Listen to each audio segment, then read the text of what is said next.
Number 1. When I was 19 years old, like most people my age, I was attending university and was living in a private house off campus with a few other students. As I'm not the most sociable person and didn't go out very often, my daily routine was pretty consistent. Wake up early morning lectures, lunch at home, evening lectures, and then home for the night. Campus was around a 15-minute walk from the home, which I made alone as my flatmates were based on different campuses. One day, I was walking to university with my earphones in when I noticed a red car crawling along beside me. The driver was male, around 5'9", quite muscular, with a few noticeable tattoos. He was staring straight at me, so I pulled out my headphones to hear what he was saying. He asked me some general questions, my name, what I studied, etc. And then for my telephone number, because he'd like us to go on a date. I wasn't interested, but I'm one of those people that has a hard time saying no, so I gave it to him, but changed the last digit, thinking I wouldn't see him again. Even though he claimed to go to the same university, it's pretty big, and he probably asks a lot of women out, so I wouldn't be too fussed. I then hurried off and forgot all about it by the end of the day. A couple of weeks later, I was walking to university again, when I spotted the red car turning the corner on the opposite side of the road. Feeling a little embarrassed, I avoided eye contact and walked a little faster, only to hear the sound of tyres screeching on the road behind me as it made a sudden U-turn.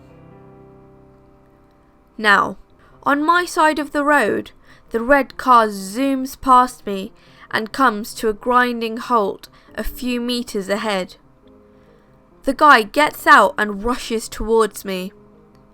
I'm shocked, but continue walking until he blocks my path and begins shouting in my face. "Why haven't you been answering your phone? I told you I wanted to take you out. I've been calling you every day for weeks and you haven't been answering." He wasn't much taller than me, but it felt like he was towering over me, really close and very angry. I decided that telling him I wasn't interested wouldn't be the best thing to do, as he was so furious. So I said I had been busy and that I had finals and had switched off my phone to focus on my work. He calmed down instantly, and his whole demeanour changed. It was almost a Jekyll and Hyde transition. He then said, "It makes sense that you're busy. I've seen you walking to campus every day. You're in the library every evening now. You shouldn't work so hard." The only new addition to my routine was that I was spending nights in the library. It didn't seem weird at the time, because he had told me he goes to my university, so I just shrugged it off. He then claimed to be going to class 2 and asked if he could drop me off. For someone who reads extensively about serial killers, in particular Bundy, you'd think I would have known better than to get in a car with a stranger. He wasn't even offering candy, so I'm officially dumber than a 5-year-old. I rationalised that campus was 15 minutes away through fairly busy streets which I knew well, and that he had calmed down now, so I got in the car. Almost immediately, I felt it was a huge mistake. For the first few moments, we were silent, until I couldn't stand the awkwardness any longer. I asked him what he studied and what year he was in, to which he gave very vague, short answers. So I figured he didn't want to talk, and I fell silent again. Then it started. "I'm sorry I got so angry. I just really like you. When I spoke to you, it made me like you more. And I noticed that you have really clean fingernails. Not like some of these girls with painted nails, you see. I hate girls like that. Do you speak another language? I like it when girls speak to me in another language." I laughed most of this off, as I didn't know what to say, and noticed we were approaching a side street next to my campus gate. At this point, I was thoroughly freaked out and just wanted to get to the closest, safest place I could find. He thankfully pulled over and let me out, insisting on walking me to the door because his next lecture was about to start and was a few doors away. I slipped into the nearest room I could find, pretending it was my next class. After saying my goodbyes, I waited inside the room for a few minutes, hoping he'd be gone, and he was. However, when I started walking to my actual class, I noticed he was leaving the campus. After this encounter, I decided to change my walking route, which successfully meant I didn't see him again. One evening, I noticed I had a mass email from my course organizer, warning all students, especially female, to be vigilant as an assault had been reported the night before in an area close by. A description was eventually released of the perpetrator, which sounded eerily similar to the man in the red car, mostly due to the similarity between the tattoos described in the report and the ones I had seen up close. I don't know if he was caught, but I never saw the guy again. Number 2. I live in a fairly well-populated city that is pretty well known for its violent crime. Let me preface this with, it's not like I fear for my life on a daily basis, but I certainly would not walk around at night unarmed or unaccompanied. I've had a couple of unnerving experiences, and I'd like to share this one with you. About a year out of high school, my best friend moved to an area of town called Riverside, which is more or less an artist stomping ground. Mostly young people, artists, musicians, college kids, and the like. It's pretty socially liberal, and it has a pretty significant homeless population. Most of the regulars are harmless, but we get a few transients that usually don't care and are remarkably unpleasant. I had just pulled up to my friend's apartment complex and parked around the back because all the spaces up front were taken. The complex she lived in wasn't horrible, but it could be a real rat's nest at times. It was about 6 p.m, so it wasn't dark, but it was just starting to cool off. Just as I unlocked my car doors and started to step out of the vehicle, this guy appeared out of nowhere. A middle-aged man wearing a baseball cap and a ratty t-shirt and jeans, clearly homeless. But I'd never seen him before, which automatically sent up red flags. I had spent so much time in this area. We were on a pretty much first name basis with most of the homeless. He gives me this hateful look and starts making a beeline for me, so I automatically slam the driver's side door and lock myself inside. This guy starts circling my car like Jaws, looking in all of my windows, glaring at me and incoherently yelling. I am pretty much freaking out, so I call my best friend and tell her this crazy homeless guy is pretty much holding me hostage in my car. She tells me she'll be right down. He circled my car over and over for around 5 minutes until my friend came around the building. She's never in a hurry. As soon as he noticed my friend coming around, he shot her a hateful glance as well, and then wandered off somewhere into the neighbourhood. Later that night, while I was at my local haunt, I described the guy to one of the cooks there. He told me he knew exactly who I was talking about. Apparently, this guy had approached him on the street earlier that day and started preaching at him. When my buddy told him he wasn't interested, the crazy guy flew off the handle and started screaming, and I quote, "Your soul will be filled with black maggots and slime, and they will eat you from the inside out." My friend just looked at him like he was insane. Rightfully so, and replied, "Damn dude, that's not very nice." None of us ever saw that guy again, thankfully. Crazy preacher man, let's not meet again. Number 3. This is actually a story I've never actually told anyone before. When I was about 6 or 8 years old, I moved into a big house with my mum and dad and 3 or 4 siblings.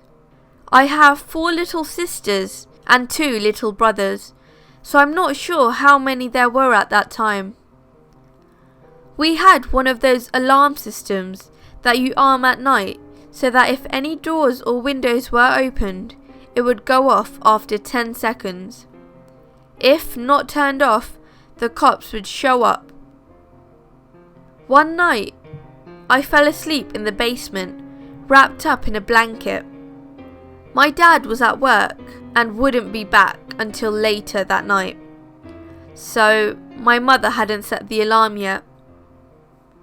Around 11:30 or so, I felt a chill from wind. I opened my eyes and froze. In front of me was a tall man dressed in all black. I can't say I remember what he looked like, but I do remember the wide grin he gave me. "Shh," he whispered, patting my head. "Just go back to sleep." I was so shocked and tired, I did just that. I never heard him enter, and I never heard him leave. But when I woke up the next day, he was gone. When I woke up and didn't see him, I just assumed I was dreaming. But then, I noticed the basement window was wide open. Since that night, I have trouble sleeping next to opened or unlocked windows or doors. It's not a fear per se, but it does give me great anxiety. So, creeper guy who broke into my house, let's not meet again. Number 4. It was a typical winter's day, hovering around Halloween. As I exited the train, I followed my typical route home through the dark, wet, dingy high street, which directed me towards an alleyway I'd take in order to save time on my journey. Due to my late arrival, which was typically between 7 PM and 8 PM, the high street was unsurprisingly desolate, which I considerably enjoyed, as I had just vacated London an hour before. However, just as I tunnelled through the high street, I saw a man lurking underneath a tree. He appeared to be smoking, with his shadow looming across the concrete due to the light radiating from a nearby lamp. I didn't think much of this sighting until he began mumbling incoherently and striding towards me. In a frenzied panic, I scurried forwards in a vain attempt to disguise my fear of this man. A few hundred yards further, I entered the alleyway, which was only half lit by a broken yellow lamp and smothered in gravel, which was buried under sparsely populated weed. I regained my composure and continued walking forwards until, to my astonishment, the same man had unconceivably arrived before me. Fear instantly paralysed my very being for that moment. With the cigarette still lit in his mouth as the smoke escalated into his black locks, he stood there, almost in anticipation of me. However, I continued walking towards him, as I had to pass him in order to get home. Just as I approached him, a conspicuous smirk plastered his face. I sprinted as fast as my legs could carry me, as he chased with intent. As I approached the main road, I turned around and he had disappeared again. I do not know to this day whether it was a prank or whether his true intentions were rather more sinister. Number 5. My boyfriend has been working 5 PM to 5 AM. I wanted to do something nice, so I went out and bought food to make a nice dinner.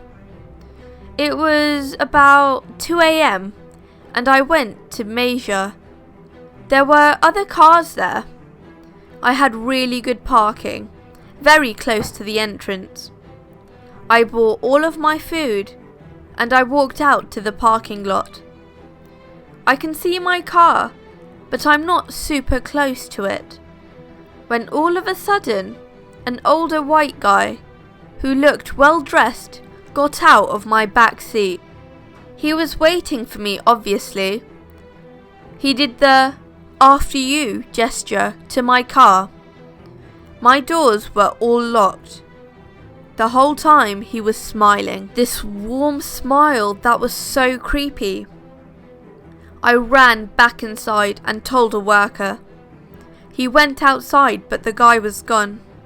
He walked me to my car and I started it up. I heard tapping and I looked back to see the same guy. He was laughing so hard, like when you can't breathe. I got so scared I threw up. He left a note in my car.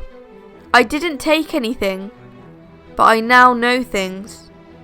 I told the police, but there isn't much they can do. Number 6. I'm a 22-year-old girl from Argentina. This story happened on a summer night when I was 17. My friends and I went out clubbing to a small city near ours. The club was near a river, and if you wanted to get a cab, you had to walk up a small hill to where the cab stop was. We were a big group of girls, so we didn't think that this was such a big deal. So we started walking. A friend and I were left behind. I was wearing high heels and she was crying, telling me about an encounter she had at the club with her ex. So, we were going at a slow pace. Out of nowhere, a car stops by my side and asked me where a street was. I told him that I didn't know, and I wasn't from that city, so I couldn't help him. I was mesmerized by the whole situation inside the car. There were 3 men and 1 woman. The driver looked at me with such an evil smile, and the 2 men in the back seat were laughing. The woman was crying, while the guy in the middle was holding her with his arm behind her, and his hand grabbing her shoulder. Something was really off. At this point, I was just standing there, watching what was happening inside the car, and my friend was screaming, trying to get me to move. I wasn't drunk, I was just so hypnotized. Then, I saw the door handle moving, and realized that one of the men was going to open the door in the middle of the street, and I was just 2 feet away from him. And luckily, I snapped out of the state that I was in, and realized that I was in danger, and I started running away. When I looked back, I saw the lady running away from the car, and the car disappearing down that hill. We called the police. My friend had seen the car's plates and told them all about the car, the men and the girl. We never knew what happened that night. The newspapers didn't say anything about it.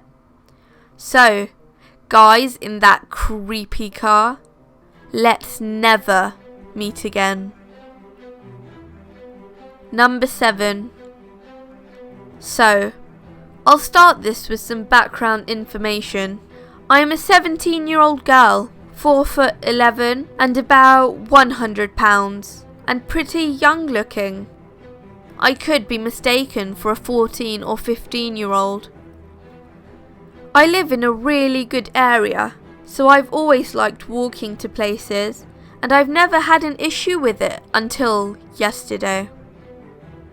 So, yesterday morning, I was walking to church and I had my headphones in, which I now realise isn't a good idea. A car pulled up next to me. In the car was this guy. He was about 30 or 40. He had a kind of emaciated face, like pretty visible cheekbones. He was really thin along with that, and tall. He asked, "Hey, do you want to hang out?" And I was like, "No thanks." Then he said, "Wait, what's your name? How old are you?" And I told him, because I thought that my age may make him leave me alone. But it made it worse. After I told him, he said, "Let's hang out. Get in my car."